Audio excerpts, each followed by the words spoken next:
Sí, se escucha, ¿cierto? Ok.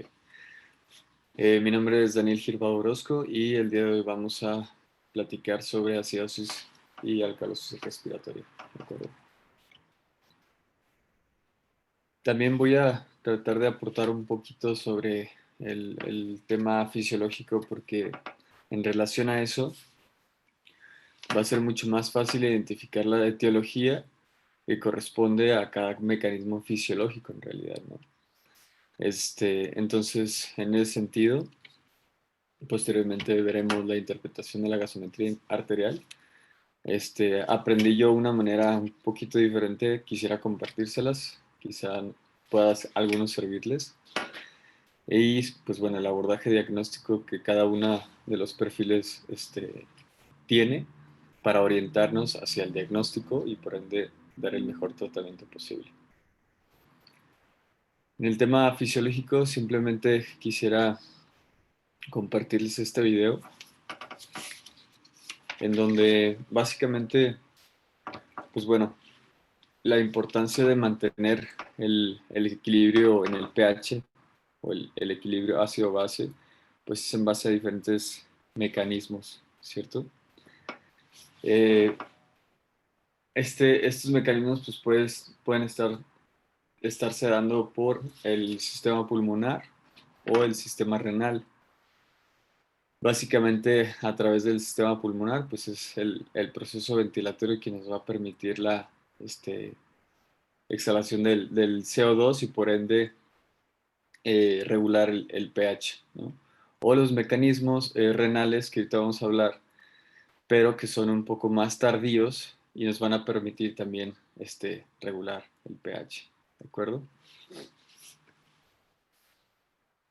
Y mantenernos precisamente en estos rangos.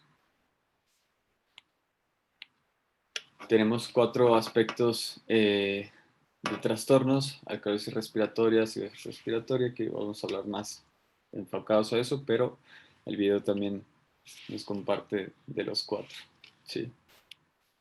En el caso de alcalosis respiratoria, vamos a tener un mecanismo en donde pues el trastorno base va a estar aumentado y el mecanismo que nos va a permitir regularlo es el riñón, tratando de retener iones de hidrógeno y excretando bicarbonato, ¿cierto? Entonces, aunque ya hemos platicado sobre esta parte, pues lo ilustrado del pues, mecanismo dinámico, pues es lo importante. En el caso de la acidosis respiratoria, por el contrario, hay una retención del CO2 a nivel pulmonar, lo cual, de igual manera, el mecanismo compensador, que es el riñón, nos va a permitir retener bicarbonato. Ahorita vamos a ver cómo sucede esto y excretar iones de hidrógeno. ¿De acuerdo? Bien.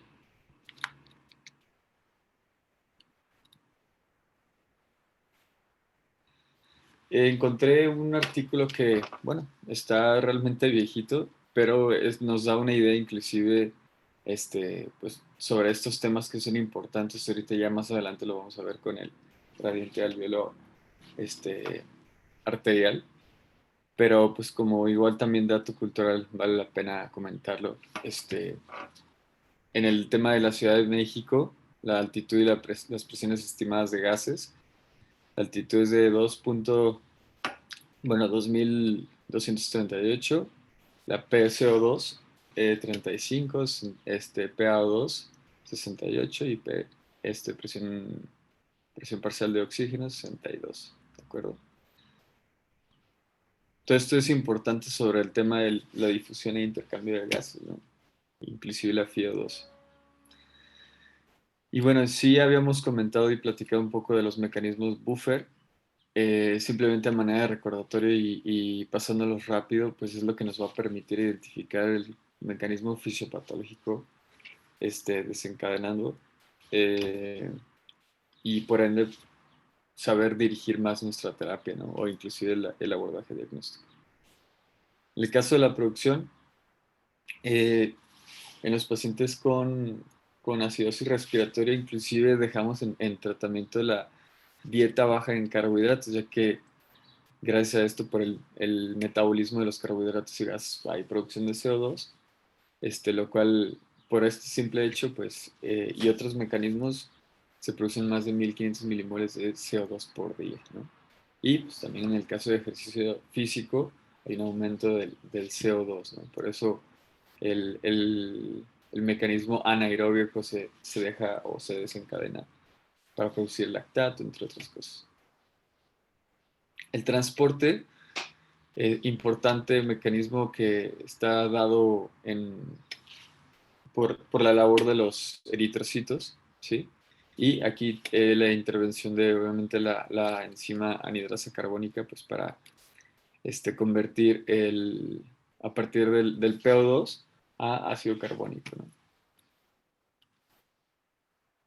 La eliminación, como ya vimos, el mecanismo ventilatorio alveolar, que nos va a permitir realmente eliminarlo, y pues aquí valdría la pena simplemente recordar que todo aquello que pueda afectar la barrera hematoalveolar pues va a dificultar este proceso de difusión y por ende la eliminación de sodio, ¿no? Como puede ser en los procesos fibróticos intersticiales que padecen inclusive los pacientes que tenemos ahora en el hospital, van a complicar este proceso de eliminación, por ende retención de CO2 y disminución del pH. El control central, ¿sí? Ya veremos causas que puedan estar condicionando este proceso, ¿de acuerdo? Como el compromiso de los quimioreceptores, ya sea algún efecto de masa en las regiones de los centros, y algunas patologías per se que alteran el mecanismo normal de la función de los músculos respiratorios. En el caso renal, perdón, en el caso renal, se me hizo interesante compartir esta parte en donde la reabsorción de bicarbonato, ¿sí? Aquí tenemos distribuido que en el túbulo proximal se va a reabsorber aproximadamente el 80%, en el asa de Henle el 10%, en el túbulo distal 6% y el túbulo colector 4%. En el túbulo proximal, que es el más importante, y en cada una de estas hay actividad, si se fijan, de la anhidrasa carbónica, hidratando el CO2 y, y el agua, convirtiéndose a ácido carbónico, y por ende, por ejemplo, en el túbulo proximal, disociándose en iones hidrógeno para formar en el lumen otra vez ácido carbónico, y por la actividad de la anhidrasa carbónica 4, eh, repetir el proceso, ¿no? Y en esa disociación siempre de bicarbonato y iones hidrógeno, a través de otras proteínas transmembranales dependientes de otros electrolitos u otros iones o cationes, pues va a haber este intercambio de bicarbonato hacia el flujo sanguíneo, ¿no? Por ende, recuperarlo, ¿sí? Y pues favorecer la retención de, de bicarbonato para, pues, mismo, ¿cierto?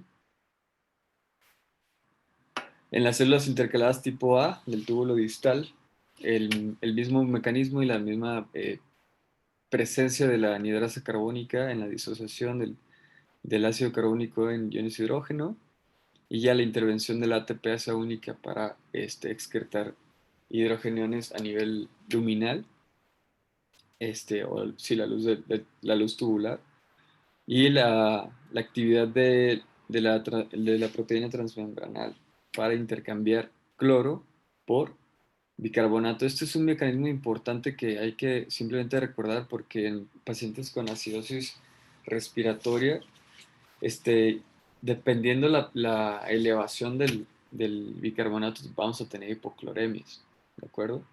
En cualquiera de los dos aspectos vamos a tenerlo, nada más en una y en otra están marcados diferentes. En el tema de las células intercaladas tipo B, igual el mecanismo de la actividad de la anhidrasa carbónica y la presencia, pues bueno, de otras proteínas transmembranales. Sí. Esto era en la reabsorción del bicarbonato. Pero los mecanismos a veces compensadores y por ende la reabsorción del bicarbonato no es suficiente, entonces hay que producirla, ¿cierto? Y la producción no es única, aunque sigue habiendo la intervención de la anhidrasa carbónica, por ejemplo, en las células del túbulo colector. A partir de esta disociación del ácido carbónico en iones de hidrógeno, perdón, iones de hidrógeno y bicarbonato, eh, en el caso del pase de iones de hidrógeno hacia el lumen, va a ser un mecanismo en donde a través de la proteína transmembrana alfa-PPasa se une a el ácido sulfúrico, ¿de acuerdo? Y por ende la formación del mismo para ser excretado, ¿no? Y pues por ende, gracias a esa disociación en la que pues eh, es como el, por así decirlo, el sustrato para que se forme el ácido sulfúrico a partir del dióxido hidrógeno, pues se disocia y podemos recuperar otra vez este bicarbonato y meter cloro, ¿no? Por ejemplo.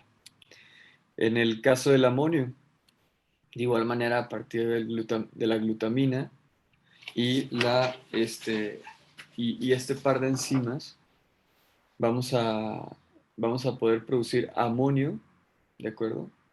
En donde también a partir de iones hidrógeno van a poderse formar y la última vía, bueno, al final de la vía metabólica de la glutamina, este, a partir de alfa-cetoglutarato, pues esta producción del bicarbonato, ¿no? Y por ende, a través del mecanismo transmembranal hacia el flujo sanguíneo, poder recuperar bicarbonato. Y básicamente, pues este mecanismo más otros compensadores, como puede ser la actividad propia de la hemoglobina en el transporte, amortiguación ósea, entre otras cosas, pues va a existir esta homeostasis, ¿no? Que ya hemos platicado desde la primera clase. Parámetros normales. Y bien, en el tema de la interpretación de la gasometría, aquí nada más quise compartirles como de manera gráfica, ahora que estamos comenzando este servicio, para la correcta toma de la gasometría. Espero que me permitan compartírselos. Antes de realizar la punción arterial, confirme la identidad del paciente. En caso de cambio reciente en la tasa de flujo del oxígeno, espere entre 20 y 30 minutos antes de tomar la muestra. A continuación, localice la arteria radial.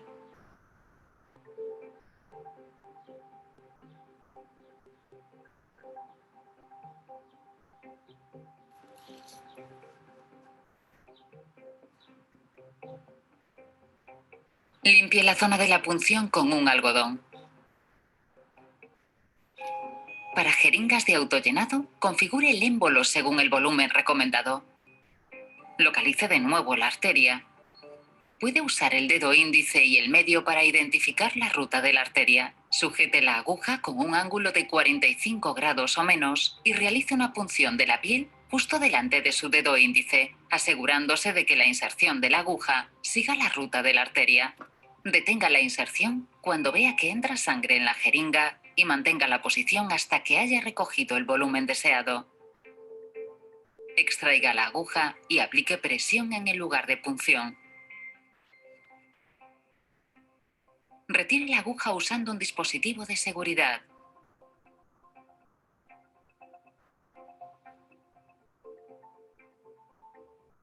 Dé unos golpecitos en la jeringa para que suban las burbujas de aire. Expulse las burbujas de aire a través del tapón o en una gasa. Mezcle la muestra bien para disolver la heparina. Etiquete la jeringa con la ID de paciente y transporte inmediatamente la muestra al analizador de gases de sangre ABL. Bien. Creo que eso es importante y bueno, quizá obviamente también en el video hizo falta hacer la prueba de Allen para ver si hay circulación colateral, no afectar más al paciente. Pero en la técnica que, como ya vimos desde un principio, pues está la verdadera importancia que la muestra pues, sea favorable y confiable sobre todo. Bien, igual como en un principio, pues hay que identificar el trastorno primario. Hablaremos únicamente de acidosis y alcalosis respiratoria. Entonces, pues bueno, en el caso de acidosis respiratoria, pues tenemos un pH menor de 40 o 35. Pero ahorita vamos a ver por qué a partir de este parámetro. Y en el trastorno primario, pues bueno, va a haber un aumento de la PCO2. Y en el alcalosis, perdón, en la acidosis respiratoria, aquí me equivoqué, perdón, alcalosis respiratoria mayor de 7.4 y el trastorno primario una PCO2 baja. Y en el caso de la compensación, pues hay que vigilar cuál es el patrón de compensación del riñón, ¿de acuerdo? Bien, esto, aunque sea también y comprenda metabólica, quisiera compartírselos, ojalá a alguno le pueda funcionar. Pero a mí se me hizo un poquito más didáctico y puede quizás ser más fácil o más rápido para interpretarlo. En donde, bueno, como trastorno primario identificamos el que es, por ejemplo, en este caso, acidosis, ¿no? Una disminución del pH. Y como dice acidosis, pues O2, o sea, hay que buscar cómo está el O2, ¿no? Si, por ejemplo, en la acidosis el O2 está elevado, es acidosis respiratoria, ya, directo, ¿ok? Y ahí mismo en la acidosis respiratoria, pues hay que ver cómo está el patrón del bicarbonato, ¿sí? A ver si tengo un apuntador.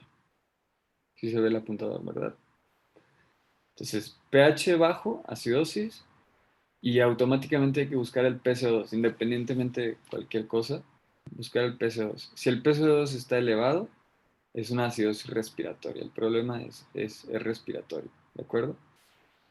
Hay que ver el patrón compensatorio del bicarbonato. Si está normal, simplemente no está compensando, puede ser en un proceso agudo, en donde todavía haga falta esta retención de CO2 para poder estar compensando. Una vez que lo tengamos elevado, pues ya está compensado el paciente. Y si, por ejemplo, a pesar de que sea una acidosis respiratoria y el bicarbonato esté bajo, puede ser un trastorno mixto, ¿de acuerdo? Igual, de acidosis, si tenemos acidosis y buscamos automáticamente, como les dije, PCO2, pero está bajo, ¿no? O normal o bajo, y automáticamente es acidosis metabólica. Y ahí hay que buscar PCO2. De igual manera, si la PCO2 está baja, está compensando, ¿sí? Está compensando. En el caso de que, pues, bueno, esté normal, todavía no está compensando, aunque si es que hay un problema a nivel pulmonar que realmente no esté sucediendo, ya que este mecanismo compensador del PCO2 siempre es en agudo. Y si está elevado, o sea, si tiene una acidosis metabólica y aparte el PCO2 está elevado, hay un trastorno mixto, ¿de acuerdo?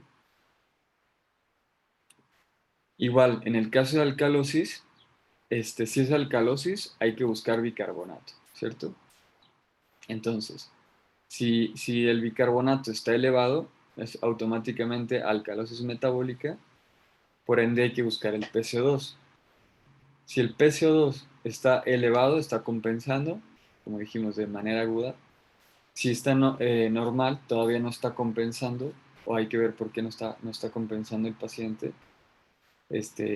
Como dijimos, hay un trastorno per se pulmonar o de la ventilación perfusión a ese nivel, pues puede ser que esté sucediendo esto.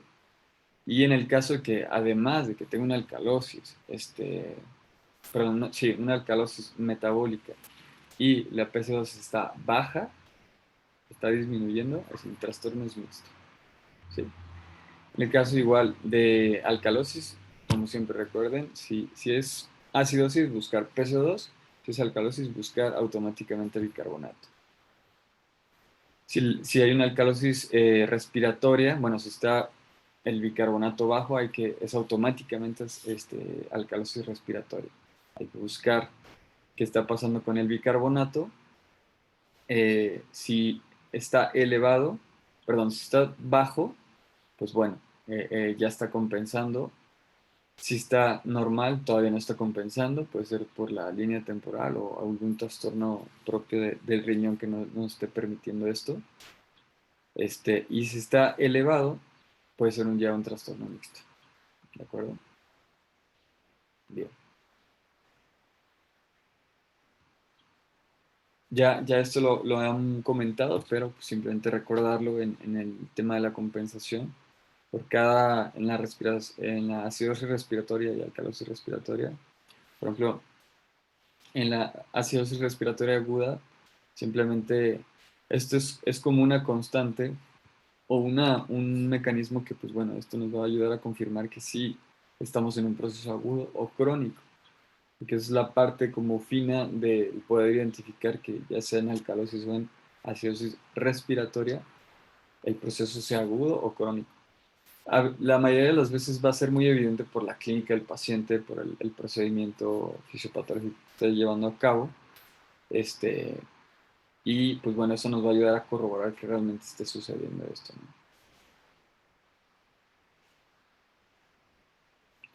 Bien, en el caso de la acidosis respiratoria, como ya dijimos, en mecanismos fisiológicos, este, en lo fisiopatológico de cada uno de esos mecanismos, como por ejemplo puede ser la retención de CO2 como mecanismo principal de la acidosis respiratoria, ¿sí?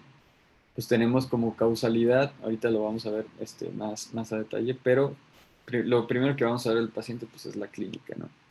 El compromiso del sistema nervioso central pues va a ser náusea, vómitos, cefalea, confusión, crisis convulsivas.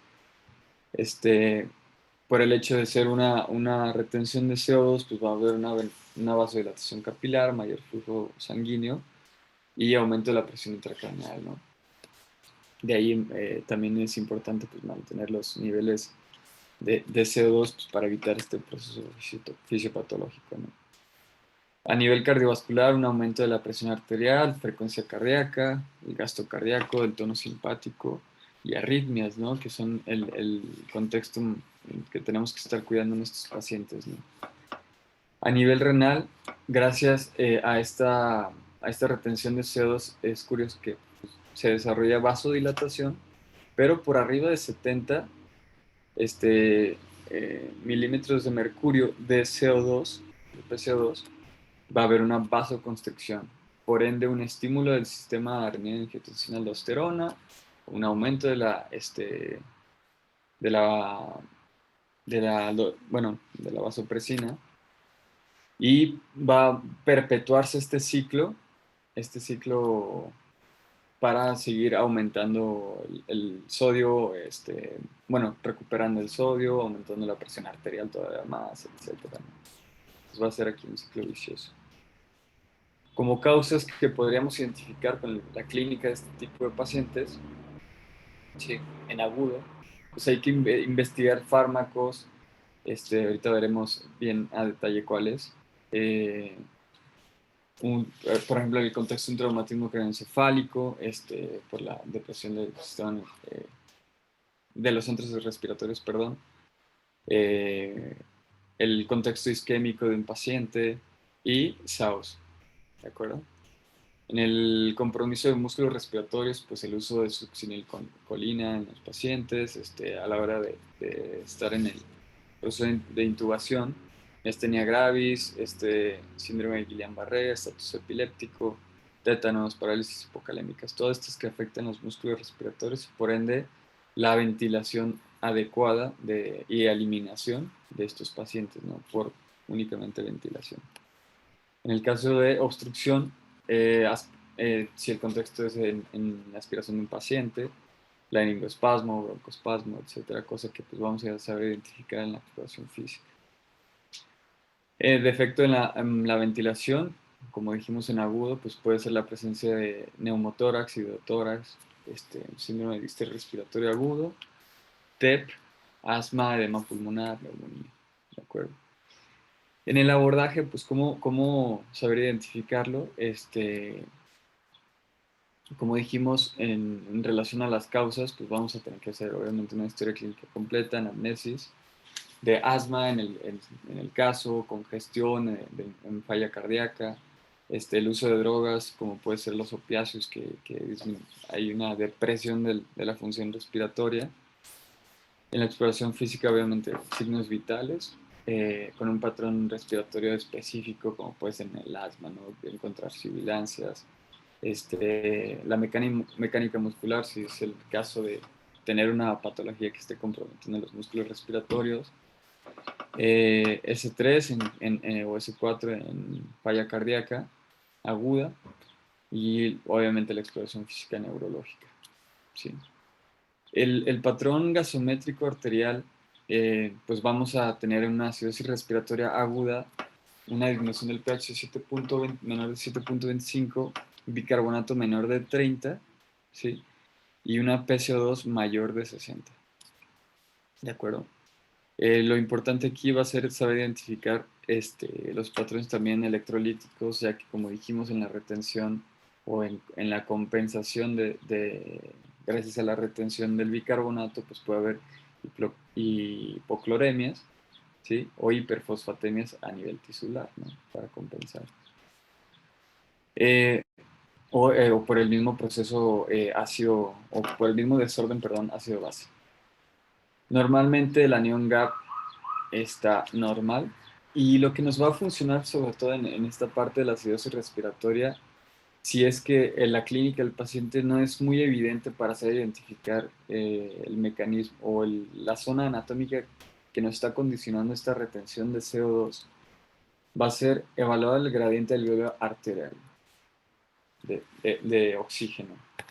Y para esto, pues bueno, otra formulita para nosotros. Y básicamente lo que nos dice esta valoración del gradiente alveolar arterial de O2 es un indicador global de la capacidad del pulmón para intercambiar gases. ¿Sí? Nada más para hacer identificar cada uno de estos valores. La FiO2, pues la concentración fraccional de oxígeno. Aquí pues está considerado el valor de 21, pues por ser el aire ambiente, pero esto va a estarse modificando en relación a qué herramientas de ventilación estamos utilizando con el paciente, ya sean básicas o avanzadas, por el aporte de FiO2 que tiene cada uno. ¿De acuerdo? La presión barométrica y la presión de vapor de agua, estas son constantes. Encontré que pues, simplemente se utilizan estos parámetros, pero son constantes, ¿no? Así como el índice de intercambio respiratorio.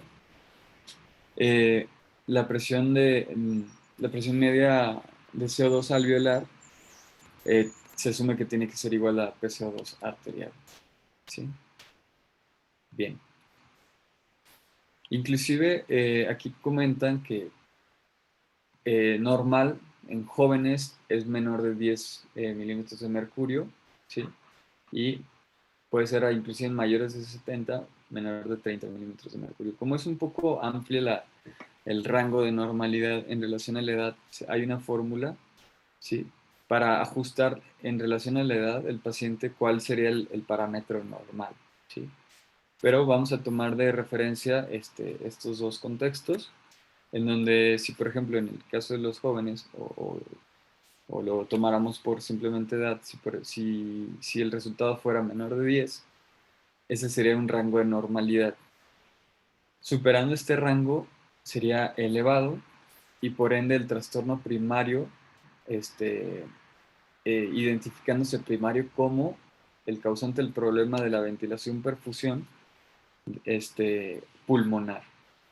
O sea, quiere decir que si en el contexto del paciente no está bien identificado, o si quizá por su estado neurológico, por la incapacidad de interrogarlo, etcétera, podemos llevar a cabo este gradiente alveolar arterial, nos va a permitir que si sale elevado, dirigirnos hacia el pulmón, ¿de acuerdo?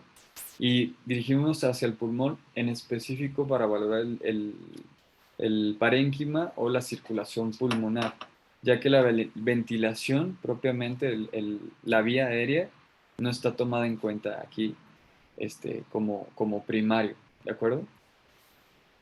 Si está en rangos de normalidad, normalidad entre comillas, la causa es extrapulmonar, ¿no? Porque, ok, estamos con un proceso de acidosis respiratoria, pero si como de igual manera no sabemos identificar o dirigir nuestro abordaje diagnóstico, si utilizamos el gradiente alveolar arterial y el, el, el resultado es de normalidad, entre comillas, la causa es extrapulmonar o de la propia ventilación, ¿no? De la vía aérea.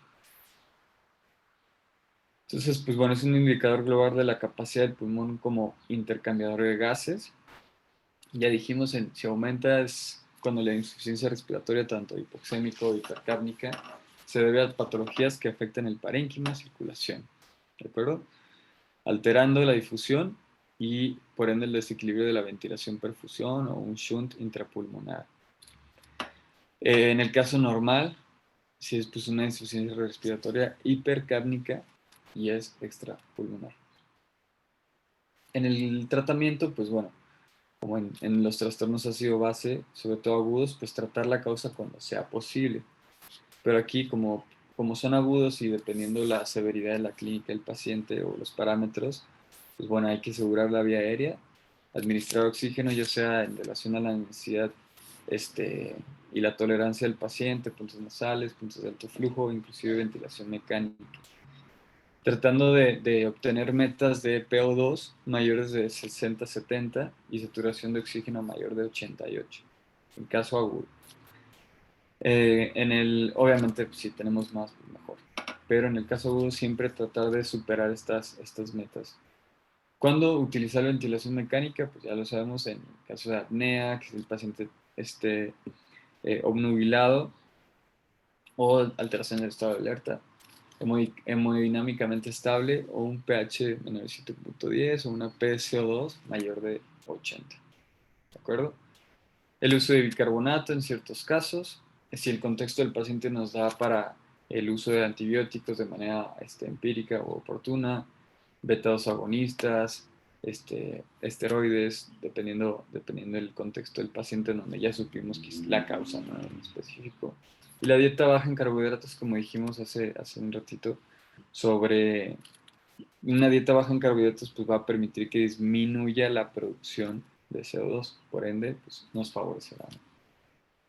En el caso de la acidosis respiratoria pero crónica, las manifestaciones clínicas y el proceso fisiopatológico de la retención de CO2, aunque es similar, porque puede ser la depresión de los centros respiratorios, músculos, inclusive la ventilación mecánica o la obstrucción de la vía aérea, la severidad es menor, ¿de acuerdo? Porque tiene un pH cerca de la normalidad.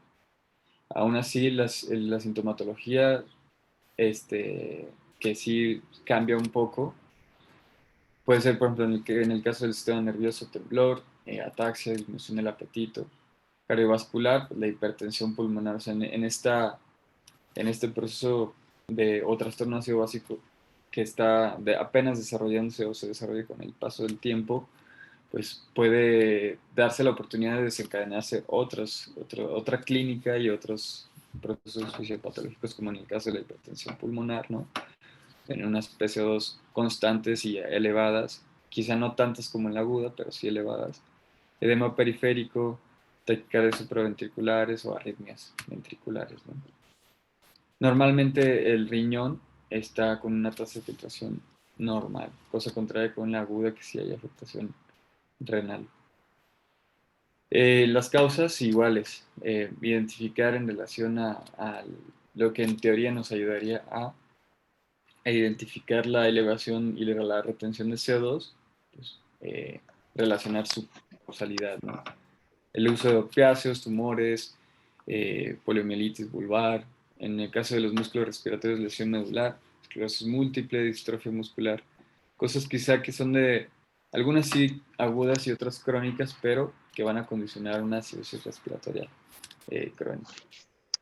En este contexto, la más frecuente sería EPOC, ¿sí? Eh, siendo la causa de la retención de CO2 la obstrucción de la vía aérea. Y el defecto de ventilación, fibrotórax, hidrotórax, fibrosis intersticial, neumonía crónica, obesidad mórbida, inclusive los pacientes con COVID que desarrollan esta fibrosis pulmonar gracias al proceso inflamatorio que desencadenan y con el que persisten tiempo después, pues, el mecanismo en la presencia de ácidos respiratorios, pues va a ser por esta retención del CO2, por el defecto de la ventilación, ¿no? Propiamente, y por este compromiso de la compliance respiratoria del tejido pulmonar. El diagnóstico en este caso, pues igual a la anamnesis para poder identificar la causalidad, ya sea con el peso, el tabaquismo, el uso del tabaco, la clase funcional, el uso de drogas, exploración física, el patrón igual respiratorio, la mecánica muscular, exploración neurológica. En el caso de la gasometría arterial, si se fijan aquí, el pH no está tan bajo, suele estar por arriba de 7.30, pero por supuesto debajo de 7.35. Bicarbonato mayor a 32, aquí ya está compensando el paciente, y la PCO2 mayor de 60. ¿Sí?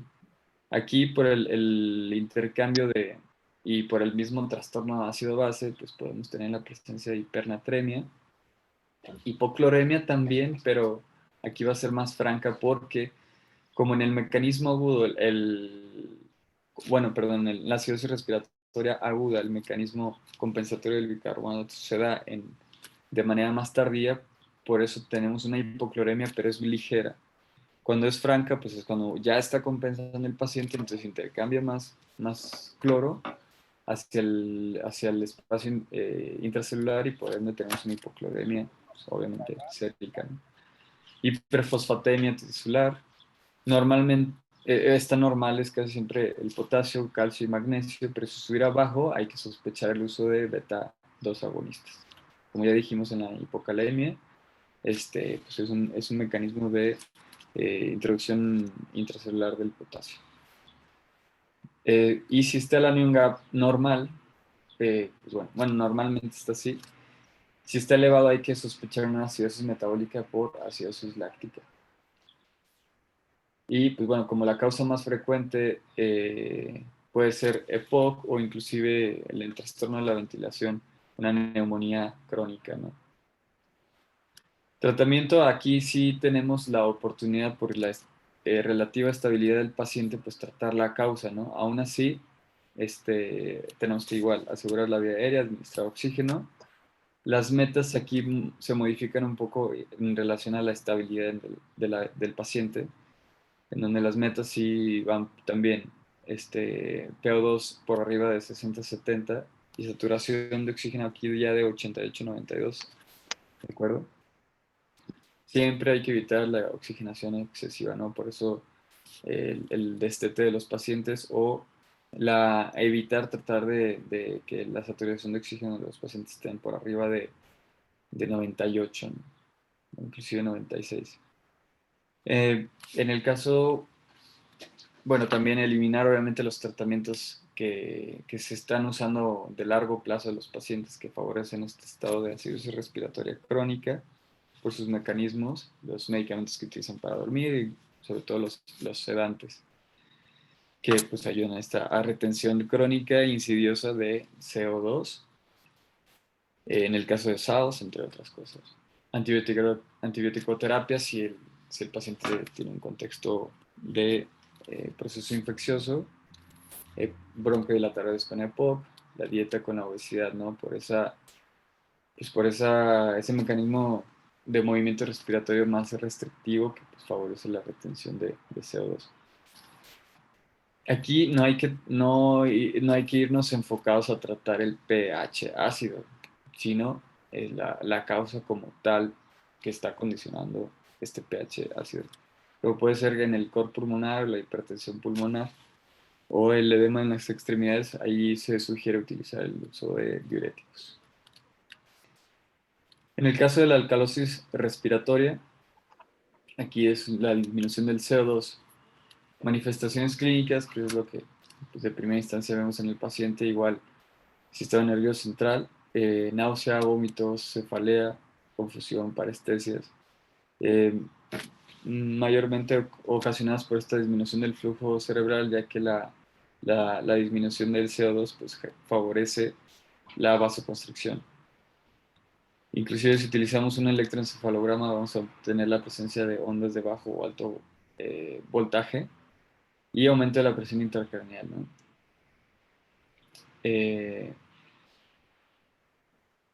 Ok. En el tema cardiovascular, la disminución de la presión arterial, no, perdón, no estoy seguro, creo que aquí me equivoqué, el aumento de la presión intracraneal por hipercapnia, no, creo que esto no va aquí, perdón, estamos en la alcalosis respiratoria. A nivel cardiovascular, una disminución en la presión arterial, eh, aumento del tono simpático, una disminución del gasto cardíaco y por supuesto arritmias, ¿no? Metabólico, una disminución del volumen plasmático, hipercalcemia, hiponatremia, hipofosfatemia. Aquí en el proceso agudo, como mecanismo fisiopatológico, pues bueno, hay una liberación de iones de hidrógeno por la hemoglobina y los tejidos por ácidos orgánicos, ¿no?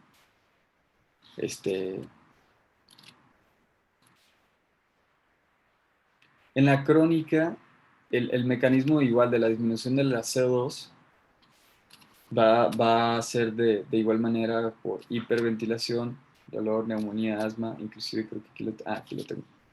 Ya sea, o sea, comparten la causalidad, inclusive el abordaje en ciertas cosas, ahorita vamos a puntualizar cuáles sí son diferentes, y el tratamiento. En la causalidad, pues como lo comparten, está dividido en tres procesos que debemos identificar si el patrón gasométrico es alcalosis respiratoria, en base si hay algo que nos sugiera la estimulación directa del centro respiratorio medular, estimulación hipoxémica del centro o si el paciente está ventilado. En las causas de la estimulación directa del centro respiratorio, la ansiedad es uno de los más frecuentes. El caso de infarto, infección del sistema nervioso central, tumor por efecto de masa, trauma también, sepsis, la falla hepática, embarazo, todo que pueda, por medio de los quimiorreceptores, pues identificar este aumento del pH, ¿de acuerdo? La estimulación de hipoxémica, como puede ser el proceso neumónico, asma, edema, edema pulmonar, perdón, una TEP, inclusive el proceso de altitud, que la presión parcial de oxígeno ahí es diferente, lo cual nos ocasiona esta alcalosis, la hipotensión y la anemia severa. Y en la ventilación mecánica, pues que el paciente le estemos administrar un mayor de los requerimientos que necesita el paciente, ¿no? En la alcalosis respiratoria aguda, como para puntualizar, ya, aunque sabemos que comparten causalidad, en el abordaje, pues igual, historia y anamnesis, si hay dolor, ansiedad, fármacos, el embarazo es un estado fisiológico de alcalosis respiratoria. Los signos vitales, pues estertores, sibilancias, arritmias, ascitis, en el caso de falla hepática, como también asterixis,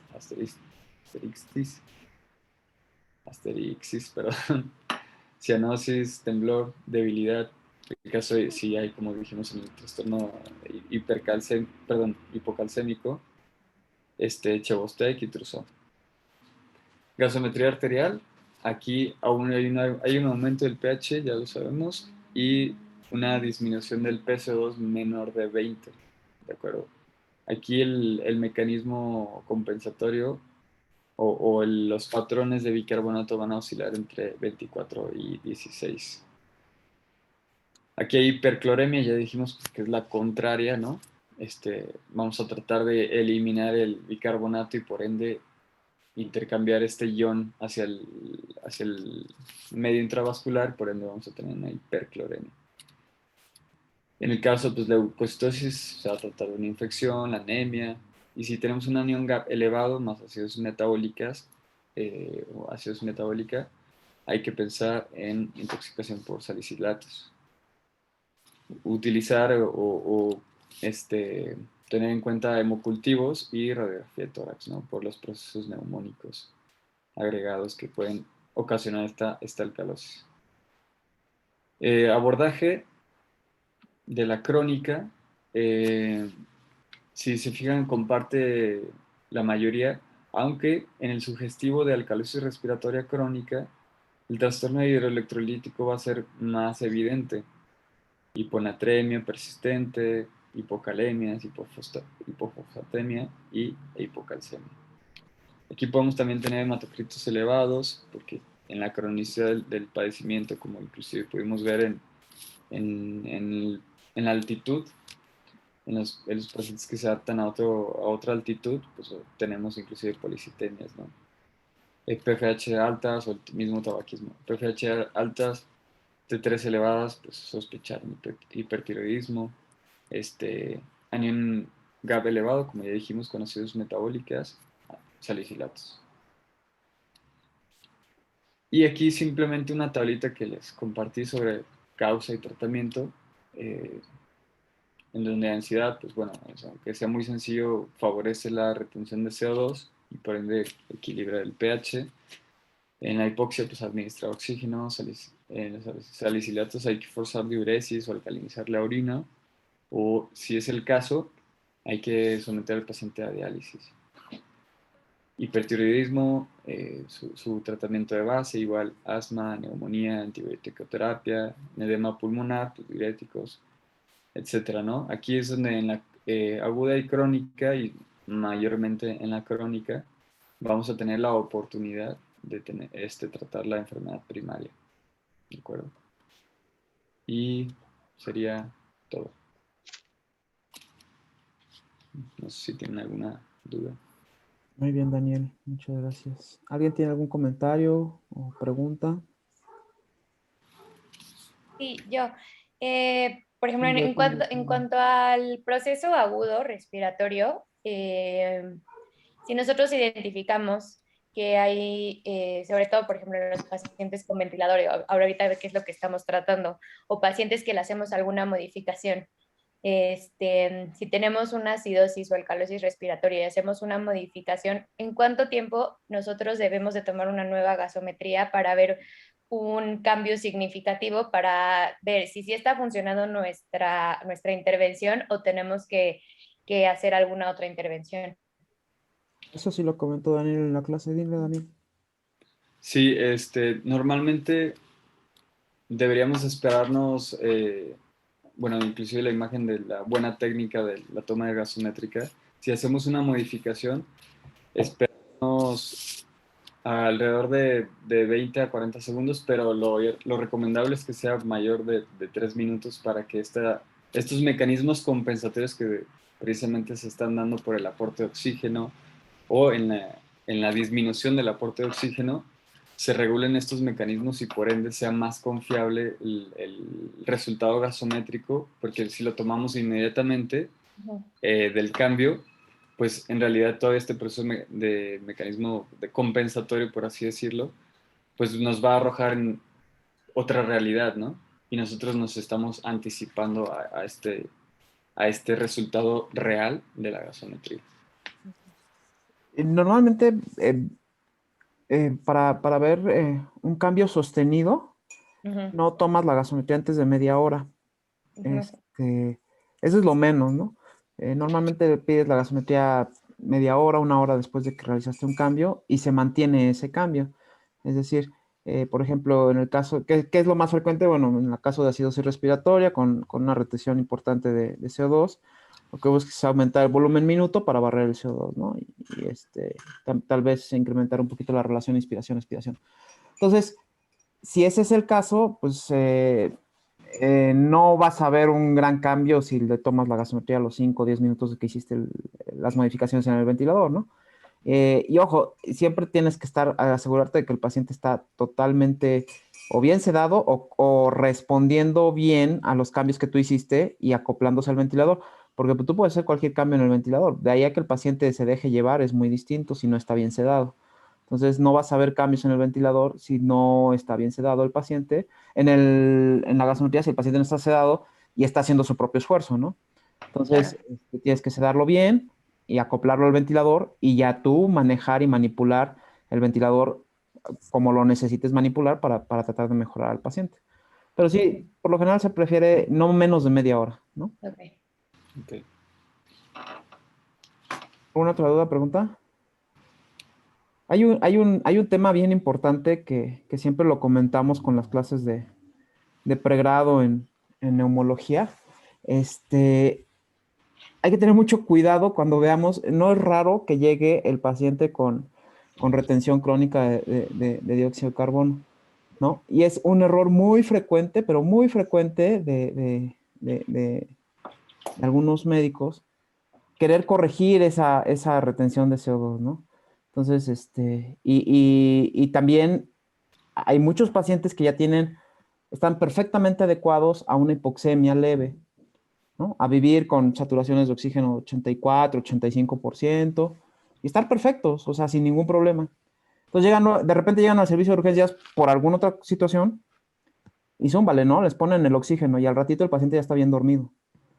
¿Y por qué es esto? Pues porque justamente esa hipoxemia es lo que ellos han perdido o han adecuado su centro respiratorio al nivel de hipoxia que manejan. En el momento que pierden esa hipoxia, porque nosotros les suministramos oxígeno suplementario, pues el paciente pierde el estímulo para respirar. Entonces pueden tener apneas cuando nosotros corregimos una hipoxemia crónica de manera muy rápida. Los pacientes pueden llegar a hacer apneas cuando esto ya es por mucho tiempo y cuando su estímulo para generar el impulso respiratorio ha cambiado y se ha adecuado a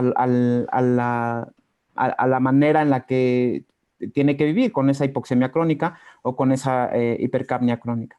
Entonces, hay que tener mucho cuidado en los trastornos crónicos respiratorios de corregir súbitamente estos trastornos porque corremos el riesgo de descompensar más al paciente. Entonces, sí se pueden corregir, pero de manera paulatina y poco a poco. No podemos corregirlo de golpe en los trastornos crónicos, porque corremos el riesgo de que se pierda el estímulo para que el paciente continúe con el proceso de respiración. ¿De acuerdo? Entonces hay que tener mucho cuidado. No es raro que el paciente llega por, no sé, por cualquier cosa de urgencias, alguien le pone un oxímetro, está en 80%, póngale oxígeno, y al ratito ya está dormido el señor, ¿no? Entonces, ¿por qué? Porque está haciendo apneas, hace apnea, retiene más dióxido de carbono y se queda dormido, ¿no? Entonces, la razón por la cual en las metas estar por arriba de 88 siendo en el contexto crónico del paciente. Crónico, claro. Ok. Sí. O sea, de hecho, no se asusten en los pacientes con EPOC que de repente saturan 87, 85% al aire ambiente. No es una situación que nosotros tengamos que corregir forzosamente ni incidir forzosamente. En ocasiones sale más caro o más peligroso tratar de corregir esta situación que permitirlos con su hipoxia leve, ¿no? Que permitir que permanezcan con la hipoxia leve, porque corremos el riesgo de lo que les digo, que de repente nosotros al querer hacer un bien, generamos un daño mayor, produciendo una situación de pérdida del estímulo respiratorio, ¿no? Entonces hay que tener cuidado en trastornos crónicos. Esto es solamente en trastornos crónicos. ¿Vale? ¿Alguien más?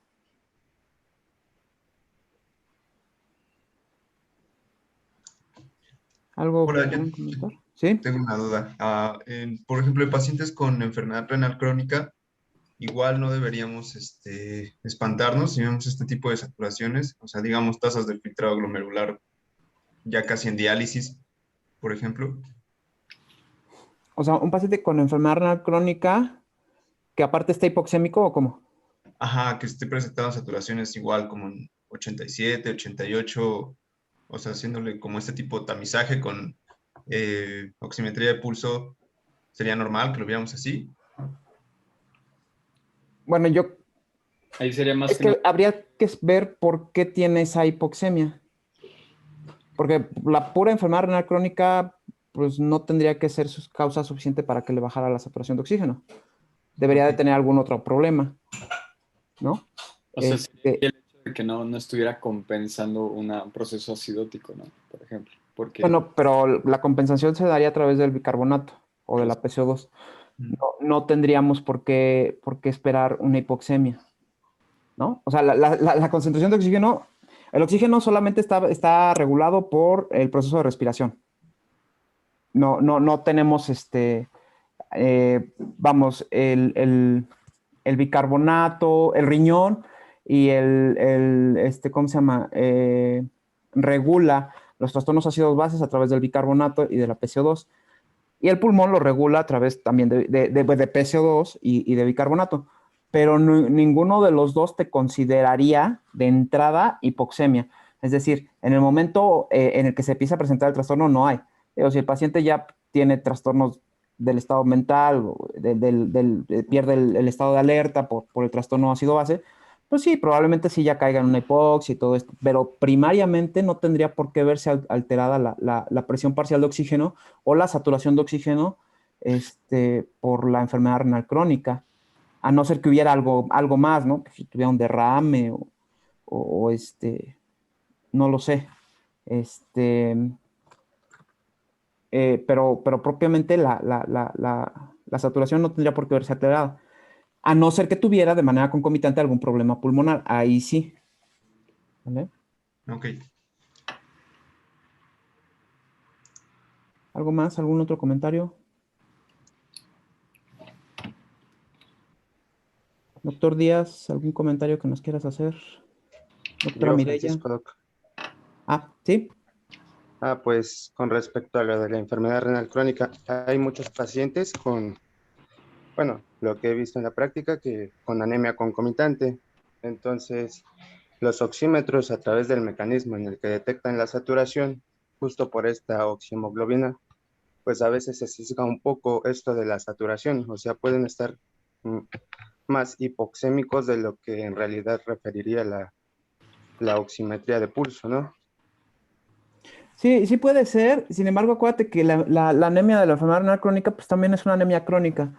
Y a no ser que tengas valores realmente, realmente muy, muy, muy bajos, los pacientes se van adecuando. Es extremadamente raro, al menos yo no he visto, un caso de cor anémico por enfermedad renal crónica. Se adecuan súper bien. He visto pacientes con hemoglobinas de 3 saturando al 90%, 91% del aire ambiente, con enfermedad renal crónica. Entonces, se adecuan, es tan prolongado el tiempo en el que se desarrolla la anemia que se van adecuando, se van acostumbrando. No es lo ideal, pero así es, ¿no? Entonces, sí es, sería raro que la misma, o sea, sí tiene plausibilidad biológica y sí tiene lógica lo que estás diciendo, pero no es una situación muy, muy, muy frecuente.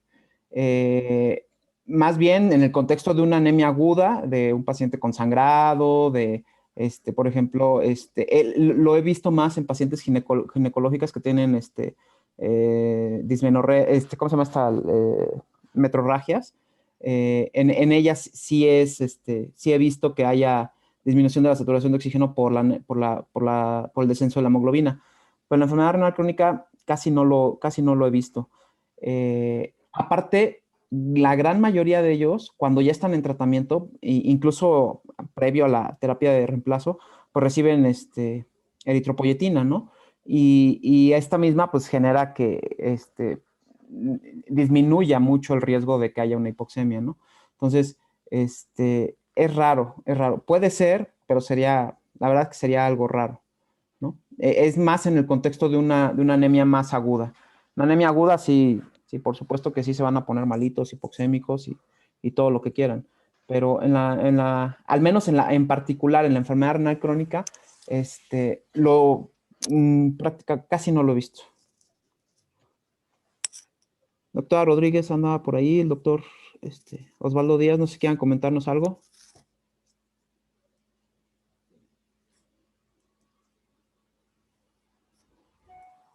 No, pues efectivamente lo que comentas, los cambios que suceden a nivel del pulmón realmente se llevan poco tiempo. Los cambios que se van a originar a nivel renal son cambios pues, que requieren cierta cronicidad para realizar sus ajustes. Efectivamente, pues yo tampoco he visto esta situación de que por causa de la insuficiencia renal crónica el paciente tenga hipoxemia. Listo, gracias. Bueno, ¿algo más? ¿Alguien que quiera comentar? ¿Alguien que quiera participar? No le preguntamos a la doctora Escarella porque está en la junta con el director, pero bueno.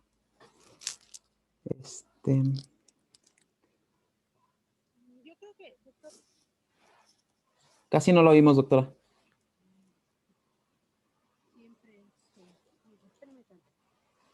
Se escucha muy lejos.